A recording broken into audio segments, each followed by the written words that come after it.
Big pass வீட்டில் இந்த title நோக்கி போயிட்டு இருக்கிறதுல ஒரு டென்ஷனாக இருக்கிற ஒரே ஆளாக விஷ்ணுவை தான் நான் கண்டிப்பாக பார்க்குறேன். அவருக்கு வந்து ஒரு படபடப்பு இருக்குது. மற்ற தினேஷ்க்கு கொஞ்சம் இருக்கும் போல இருக்குது. மணியெல்லாம் பெருசாக அதை பற்றி யோசிக்கிறதே இல்லை. அர்ச்சனா அதை பற்றி கண்டுக்கிறதே இல்லை. இது ஒரு ஃபினாலே வீக்கில் இருக்கிறோம், டைட்டில்லாம் கொடுக்க போகிறாங்க, 15 லட்சம் ஃப்ளாட், அதை பற்றி திங்க் பண்ணுறது இல்லை, யார்ட்டையும் பேசுகிறது கூட இல்லை. மாயா வந்து அவங்க என்னங்கிறது நமக்கு தெரியல. பட் இவர் ரொம்ப டென்ஷனாக இருப்பார். இப்போ மக்கள்கிட்ட பேசுகிறார். மக்களே, 100 நாள் உங்கள் ஆசீர்வாதத்தில் இருந்துட்டேன். எப்படி என்னுடைய கேம் பிடிச்சிருக்கா? நான் ஏதாவது உங்களை என்டர்டெயின் பண்ணேன்னு நினைக்கிறேன். நான் இதில் வெற்றி பெறணும்னு நினைக்கிறேன். வெற்றி பெற்றால் என்னால் முடிஞ்சதெல்லாம் இந்த மக்களுக்கு செய்வேன் அப்படிங்கிற மாதிரிலாம் சில வாக்குறுதிகள் கொடுத்துட்ருக்காரு. நேற்று பிக் பாஸ் கிட்ட பேசும்போது கூட அந்த வீடியோக்கள் பேசினார்ல, அப்போது ஒரு விஷயம் நடந்தது. அவங்க ஃப்ரெண்ட்ஸ் எல்லாம் பேசிட்டு போனதுக்கு அப்புறம் இவர் பிக் பாஸ்கிட்ட கேட்டார், என்னுடைய பெஸ்ட்டு மொமெண்ட்டாக நீங்கள் எதை நினைக்கிறீங்க?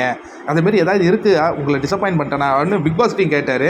அவர் உங்களுடைய பெஸ்ட்டு மொமெண்ட்டு நீங்கள் டிக்கெட்டு ஃபினாலே வெற்றி பெற்றது தான் அப்படின்னு சொன்னோன்னு ஒரு சந்தோஷம் அடைஞ்சார். இப்போ மக்கள்கிட்ட பேசிகிட்டு இருக்காரு. பார்ப்போமே. விஷ்ணுவுக்கு யாரெல்லாம் ஓட்டு போடுறீங்க சொல்லுங்கள்.